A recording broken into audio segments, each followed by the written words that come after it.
स्वराज्य संवाद न्यूज, जनतेच्या हक्काचं व्यासपीठ। गोरेगाव पोलिसांनी अवघ्या 24 तासात घोडपोडीचा गुन्हा उघडकीस आणला आहे। 92,000पेक्षा जास्त किमतीचे दागिने आणि रोख रक्कम चोरणाऱ्या आरोपीला पोलिसांनी अटक केली असून 100% मुद्देमाल हस्तगत केला आहे। 26 मे रोजी दुपारी 1 ते सायंकाळी 7 या वेळेत घोडेगाव येथील हरिश्चंद्र मंदिरा शेजारी राहणारे मंजित प्रेमचंद गुप्ता यांच्या बंद घराचे कडी-कोयंडा तोडून अज्ञात चोरट्याने घरात प्रवेश केला। घरातील लाकडी कपाट उचकटून लॉकर मधील रोख रक्कम आणि सोन्याचे दागिने असा एकूण 92,837 रुपयांचा ऐवज चोरून नेला।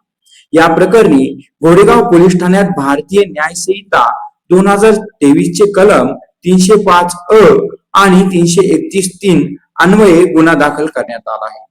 घटनेची माहिती मिळताच घोडेगाव पोलीस ठाण्याचे प्रभारी अधिकारी सहाय्यक पोलीस निरीक्षक सागर पवार आणि त्यांच्या तपास पथकाने तात्काळ घटनास्थळी भेट दिली। परिसरातील सीसीटीव्ही फुटेज तपासले, तांत्रिक विश्लेषण केले आणि स्थानिक नागरिकांकडे चौकशी केली। तपासादरम्यान पोलिसांनी संशयित आरोपी राज नारायण तोत्रे वय 25 वर्ष राहणार काळे कॉम्प्लेक्स घोडेगाव याला ताब्यात घेतले। पोलिसांनी कौशल्यपूर्ण तपास केला असता आरोपी राज तोत्रे याने गुन्ह्याची कबुली दिली।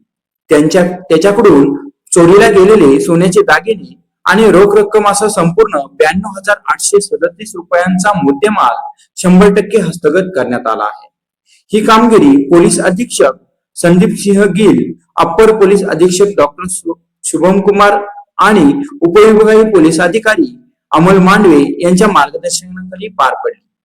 पुढील तपास पोलीस हवालदार विठ्ठल वाघ करत आहेत।